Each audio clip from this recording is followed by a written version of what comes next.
The story has been so great so far, and I have really loved reading it to you. Let's see how far we can get tonight before you get sleepy. We are on chapter 16, The Magic Art of the Great Humbug. Next morning, the Scarecrow said to his friends, "Congratulate me! I am going to Oz to get my brains at last.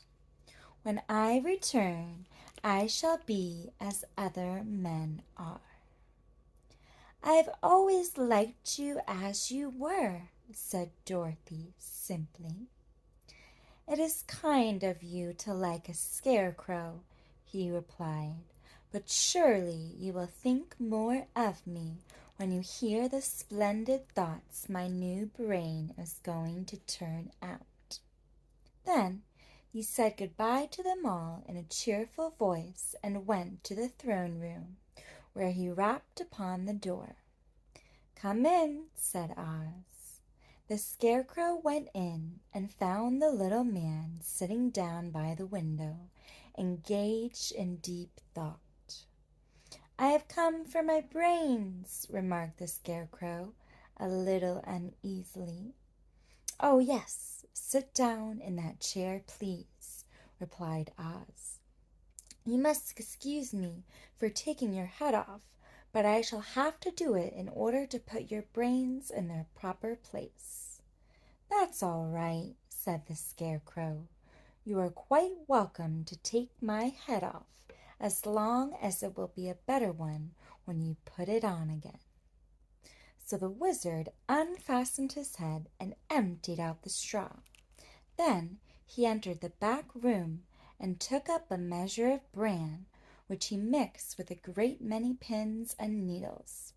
Having shaken them together thoroughly, he filled the top of the Scarecrow's head with the mixture and stuffed the rest of the space with straw to hold it in place. When he had fastened the Scarecrow's head on his body again, he said to him, "Hereafter you will be a great man, for I have given you a lot of brand new brains." The Scarecrow was both pleased and proud at the fulfillment of his greatest wish, and having thanked Oz warmly, he went back to his friends. Dorothy looked at him curiously. His head was quite bulged out at the top with brains. "How do you feel?" she asked. "I feel wise indeed," he answered earnestly. "When I get used to my brains, I shall know everything." "Why are those needles and pins sticking out of your head?" asked the Tin Woodman.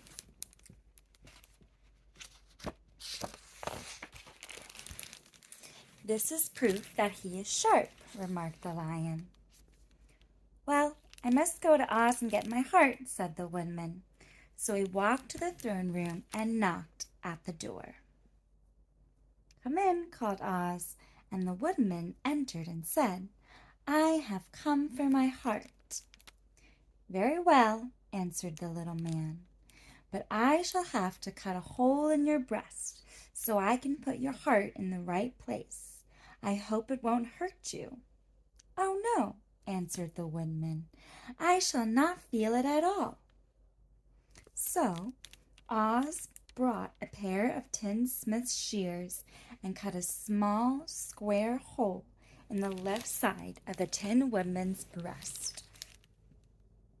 Then, going to a chest of drawers, he took out a pretty heart made entirely of silk and stuffed with sawdust. "Isn't it a beauty?" he asked. "It is, indeed," replied the Woodman, who was greatly pleased. "But is it a kind heart?" "Oh, very," answered Oz. He put the heart in the woodman's breast and then replaced the square of tin, soldering it neatly together where it had been cut. "There," said he, "now you have a heart that any man might be proud of. I'm sorry I had to put a patch on your breast, but it really couldn't be helped." "Never mind the patch," explained the happy woodman. "I am very grateful to you and shall never forget your kindness." "Don't speak of it," replied Oz. Then the Tin Woodman went back to his friends, who wished him every joy on account of his good fortune. The Lion now walked to the throne room and knocked at the door. "Come in," said Oz. "I have come for my courage," announced the Lion, entering the room. "Very well," answered the little man. "I will get it for you." He went to a cupboard and, reaching up to a high shelf, took down a square green bottle, the contents of which he poured into a green gold dish, beautifully carved. Placing this before the Cowardly Lion, who sniffed at it as if he did not like it, the Wizard said, "Drink." "What is it?" asked the Lion.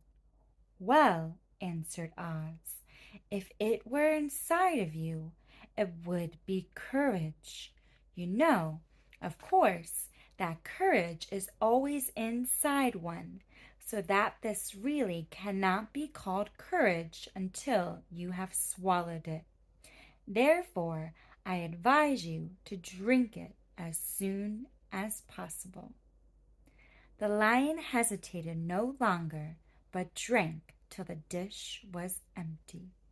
"How do you feel now?" asked Oz. "Full of courage," replied the Lion, who went joyfully back to his friends to tell them of his good fortune.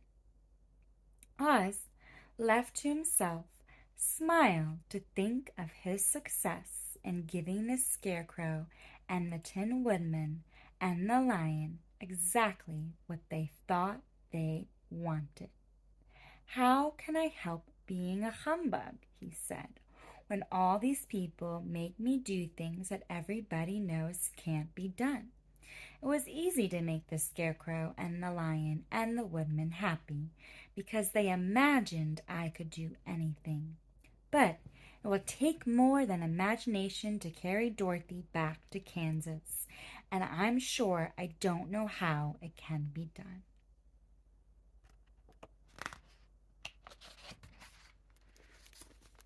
Chapter 17. How the Balloon was Launched.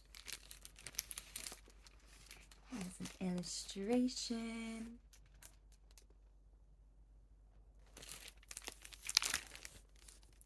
For 3 days, Dorothy heard nothing from Oz. These were sad days for the little girl, although her friends were all quite happy and contented. The Scarecrow told them they were wonderful thoughts in his head, but he would not say what they were because he knew no one could understand but himself. When the Tin Woodman walked about, he felt his heart rattling around in his breast, and he told Dorothy he had discovered it to be a kinder and more tender heart than the one he had owned when he was made of flesh. The Lion declared he was afraid of nothing on earth and would gladly face an army or a dozen of the fierce Kaladas. Thus, each of the little party was satisfied except Dorothy, who longed more than ever to get back to Kansas. On the 4th day, to her great joy, Oz sent for her, and when she entered the throne room, he greeted her pleasantly. "Sit down, my dear. I think I have found the way to get you out of this country." "And back to Kansas?" she asked eagerly. "Well, I'm not sure about Kansas," said Oz, "for I haven't the faintest notion which way it lies. But the first thing to do is to cross the desert, and then it should be easy to find your way home." "How can I cross the desert?" she inquired. "Well, I'll tell you what I think," said the little man. "You see, when I came to this country, it was in a balloon. You also came through the air, being carried by a cyclone. So I believe the best way to get across the desert will be through the air. Now, it is quite beyond my powers to make a cyclone, but I've been thinking the matter over, and I believe I can make a balloon." "How?" asked Dorothy. "A balloon," said Oz, "is made of silk, which is coated with glue to keep the gas in it. I have plenty of silk in the palace, so it will be no trouble to make the balloon.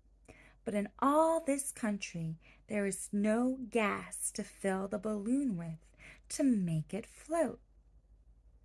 "If it won't float," remarked Dorothy, "it will be of no use to us." "True," answered Oz, "but there is another way to make it float, which is to fill it with hot air. Hot air isn't as good as gas, for if the air should get cold, the balloon would come down in a desert and we should be lost." "We!" exclaimed the girl.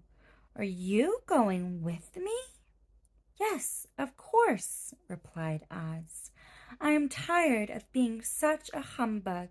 If I should go out of this palace, my people would soon discover I am not a wizard, and then they would be vexed with me for having deceived them.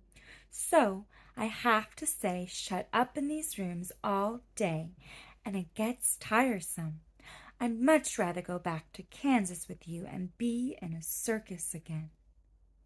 "I shall be glad to have your company," said Dorothy. "Thank you," he answered. "Now, if you will help me sew the silk together, we will begin to work on our balloon."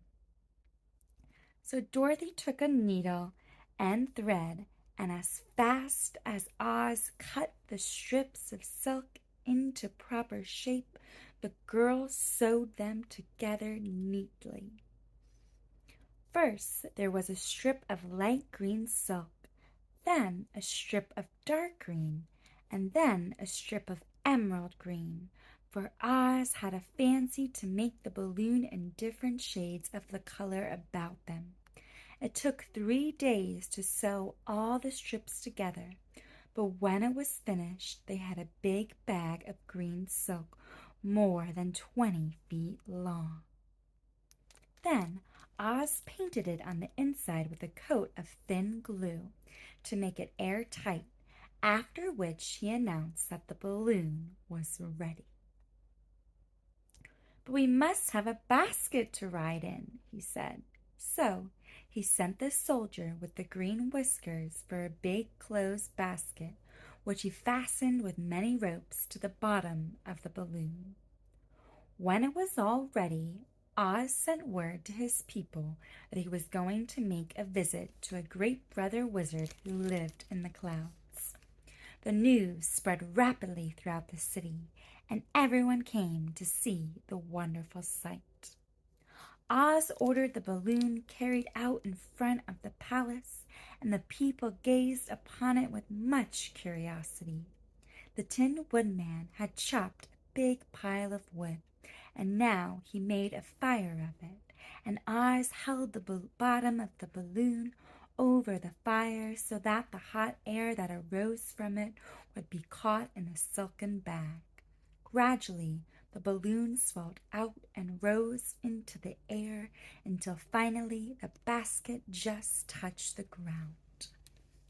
Then Oz got into the basket and said to all the people in a loud voice, "I am now going away to make a visit. While I am gone, the Scarecrow will rule over you. I command you to obey him as you would me." Here is an illustration of the balloon.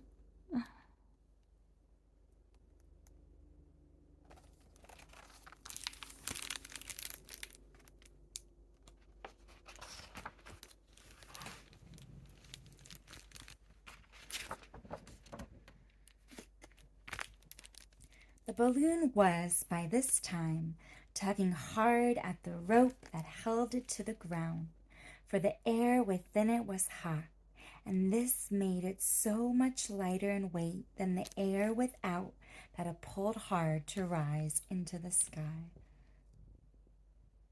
"Come, Dorothy!" cried the Wizard. "Hurry up, or the balloon will fly away." "I can't find Toto anywhere," replied Dorothy, who did not wish to leave her little dog behind. Toto had run into the crowd to bark at a kitten, and Dorothy at last found him. She picked him up and ran towards the balloon. She was within a few steps of it, and Oz was holding out his hands to help her into the basket, when crack went the ropes, and the balloon rose into the air without her. "Come back!" she screamed. "I want to go too." "I can't come back, my dear," called Oz from the basket. "Goodbye!" "Goodbye!" shouted everyone, and all eyes were turned upward to where the Wizard was riding in the basket, rising every moment farther and farther into the sky. And that was the last any of them ever saw of Oz, the wonderful Wizard, though he may have reached Omaha safely and be there now for all we know. But the people remembered him lovingly and said to one another, "Oz was always our friend.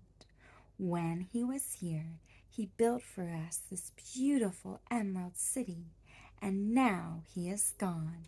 He has left the wise Scarecrow to rule over us." Still, for many days, they grieved over the loss of the wonderful Wizard and would not be comforted. Here is the balloon flying up over the city.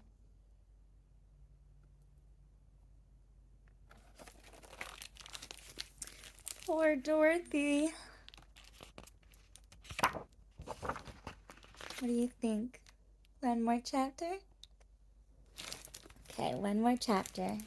Chapter 18, Away to the South.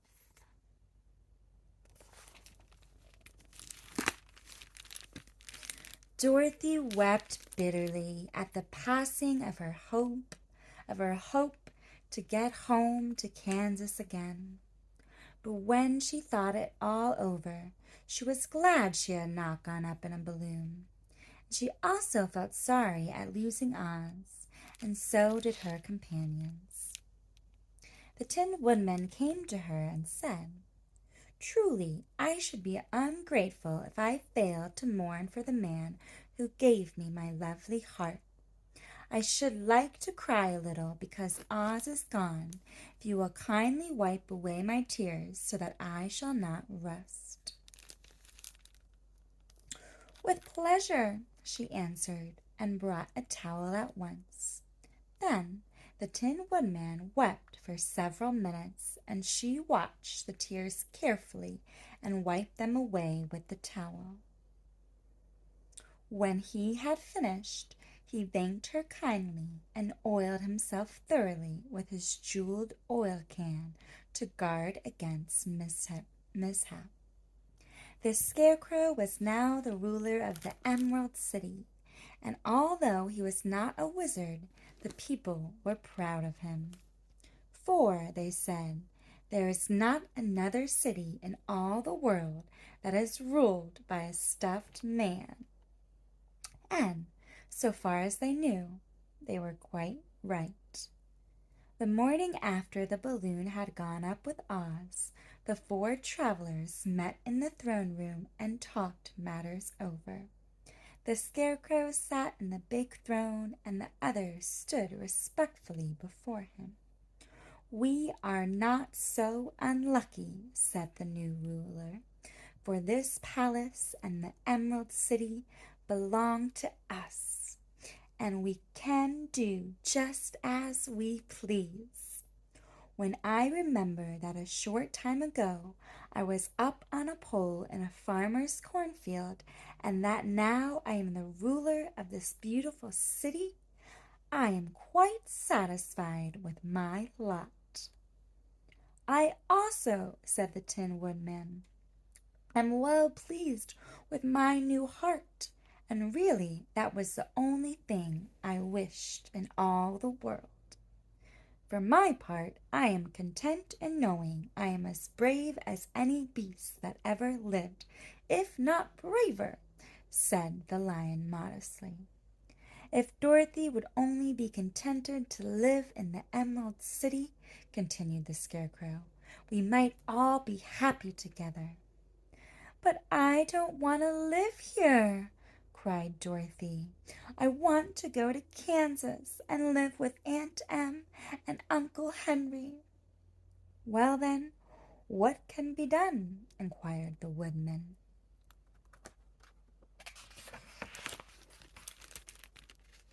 The Scarecrow decided to think, and he thought so hard that the pins and needles began to stick out of his brains. Finally, he said, "Why not call the winged monkeys and ask them to carry you over the desert?" "I never thought of that," said Dorothy joyfully. "It's just the thing. I'll go at once for the golden cap." When she brought it into the throne room, she spoke the magic words, and soon the band of winged monkeys flew in through the open window and stood beside her. "This is the second time you have called us," said the Monkey King, bowing before the little girl. "What do you wish?" "I want you to fly with me to Kansas," said Dorothy. But the Monkey King shook his head. "This cannot be done," he said. "We belong to this country alone, and cannot leave it. There has never been a winged monkey in Kansas yet, and I suppose there never will be, for they don't belong there.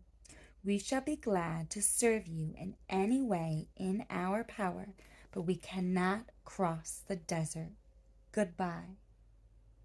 And with another bow, the Monkey King spread his wings and flew away through the window, followed by all his band. Dorothy was ready to cry with disappointment. "I have wasted the charm of the golden cap to no purpose," she said, "for the winged monkeys cannot help me." "It is certainly too bad," said the tender-hearted Woodman. The Scarecrow was thinking again, and his head bulged out so horribly that Dorothy feared it would burst. "Let us call in the soldier with the green whiskers," he said, "and ask his advice." So the soldier was summoned and entered the throne room timidly, for while Oz was alive he never was allowed to come farther than the door. "This little girl," said the Scarecrow to the soldier, "wishes to cross the desert. How can she do so?" "I cannot tell," answered the soldier, "for nobody has ever crossed the desert unless it is Oz himself." Is there no one who can help me?" asked Dorothy earnestly. "Galinda might," he suggested. "Who is Galinda?" inquired the Scarecrow. "The Witch of the South. She is the most powerful of all the witches and rules over the Quadlings. Besides, her castle stands on the edge of the desert, so she may know a way to cross it." "Galinda is a good witch, isn't she?" asked the child. "The Quadlings think she is good," said the soldier, "and she is kind to everyone. I have heard that Galinda is a beautiful woman who knows how to keep young in spite of the many years she has lived." "How can I get to her castle?" asked Dorothy. "The road is straight to the south," he answered, "but it is said to be full of dangers to travelers. There are wild beasts in the woods and a race of queer men who do not like strangers to cross their country. For this reason, none of the Quadlings ever come to the Emerald City." The soldier then left them, and the Scarecrow said, "It seems, in spite of dangers, that the best thing Dorothy can do is to travel to the land of the South and ask Galinda to help her. For, of course, if Dorothy stays here, she will never get back to Kansas." "You must have been thinking again," remarked the Tin Woodman. "I have," said the Scarecrow. "I shall go with Dorothy," declared the Lion, "for I am tired of your city and long for the woods and the country again. I am really a wild beast, you know. Besides, Dorothy will need someone to protect her." "That is true," agreed the Woodman. "My axe may be of service to her, so I also will go with her to the land of the South." "When shall we start?" asked the Scarecrow. "Are you going?" they asked in surprise. "Certainly. If it wasn't for Dorothy, I should have never had brains. She lifted me from the pole in the cornfield and brought me to the Emerald City. So my good luck is all due to her, and I shall never leave her until she starts back to Kansas for good and all." "Thank you," said Dorothy gratefully. "You are all very kind to me, but I should like to start as soon as possible." "We shall go tomorrow morning," returned the Scarecrow. "So now let us all get ready, for it will be a long journey."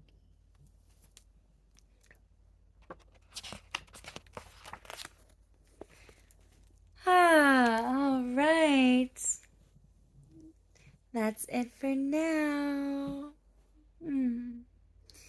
I hope you enjoyed this. So great reading to you. I just love it.